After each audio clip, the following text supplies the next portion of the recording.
Episode 3 of the Tales of the Jedi needs to be broken down, so let's get straight into it. We begin the episode with the same T6 shuttle, but this time carrying Mace Windu and Dooku. And judging by Dooku's beard and hair color, some time has passed since the events of episode 2. The two are flying to Raxus Secundus under the orders from the Jedi Council to collect the body of Jedi Master Katri, a member of the Jedi Council. Raxus Secundus, also known as Raxus, is a planet located in the Outer Rim, and during the time of the Clone Wars acted as the capital planet of the Separatists.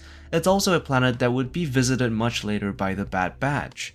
As the Jedi land on the planet, we get a conversation between the two Jedi, with Dooku being rather inquisitive and suspicious about the death of Jedi Master Katri.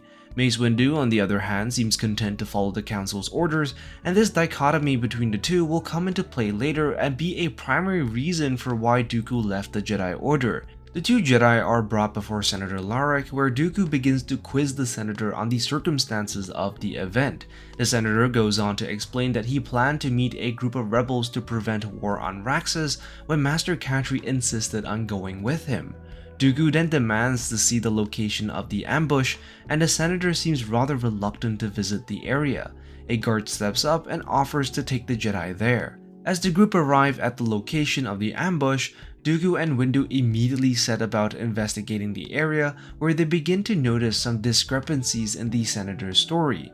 And if you look at the blast marks on the rock, you will notice that the way in which the dark smudges are formed suggests that the blaster shots came from the direction of the ship, which contradicts what the Senator was saying with the attackers shooting towards the ship. And this discrepancy is further confirmed when there are no marks on the Senator's ship at all.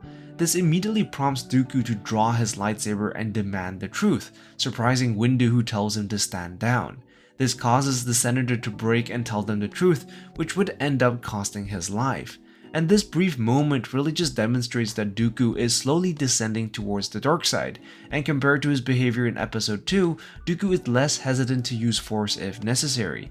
A battle ensues and the rebels are quickly dispatched. One of the guards calls the Jedi the puppets of the Senate and picks up a gun, but the deflected lasers from Windu end up killing him. The last remaining guard, by the name of Hanel, explains why they ambushed Master Katri, and we learn that Senator Larik was exploiting his position of power to get rich at the expense of the people, that their planet was being sold off to off-world companies, again reiterating the same problems as episode 2 of corrupt leadership.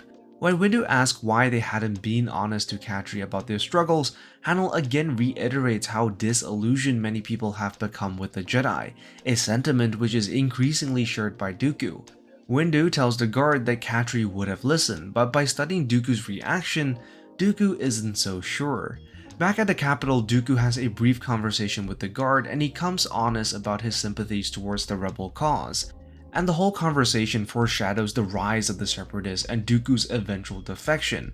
It also explains why Raxus eventually becomes the center for Separatist leadership, hosting the Separatist parliament. The two Jedi bring back Master Katri's body, and Windu points out that the Council will have questions about their decisions on Raxus, but Dooku remains hopeful that the Council will be happy that they solved the mystery behind Katri's murder, which, as we will see later, isn't quite the case, finding issue with Dooku's tactics. During the funeral of Master Katri, we see a few familiar faces. We see Plo Koon and Yoda on one side, then Ki-Adi-Mundi and Saesee-Tiin, all of which were on the Jedi Council, as well as Tera Sinube, who at the time was on the Council as well. And we get an amazing shot that symbolizes the differences between Dooku and the Jedi Council, with the light creating a divide between Dooku and Mace Windu. Following the funeral, we get to see Jocasta Nu very briefly here. Dooku speaks to Windu and asks if it is true that Windu will be replacing Master Katri, subtly accusing Windu of playing to the Council's favor during the mission to get a seat on the Council. Windu denies any knowledge prior to the mission, but did confirm that he got the seat because he stuck to the Council's orders, and this interaction basically seals the deal with Dooku's decision to walk away from the Council. It becomes clear to him that the Council has lost their way, preferring that the Jedi stick to their rules rather than to do what is right, which in this case was to find Katri's murderers. Dooku then says, "How kind of you, Master Jedi." And is sort of said in a manner which we will hear lots of following his fall to the dark side. And the whole had Dooku followed orders he would have been on the Jedi Council draws a lot of parallels to the conversation between Qui-Gon and Obi-Wan in The Phantom Menace, in which Obi-Wan tells Qui-Gon that he would be on the Council if he would just follow the Council's orders.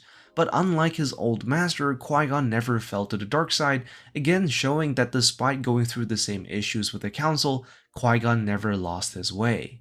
So that concludes the breakdown for episode 3 of the Tales of the Jedi. What an episode that was. I am the Lost Acolyte, and I have spoken.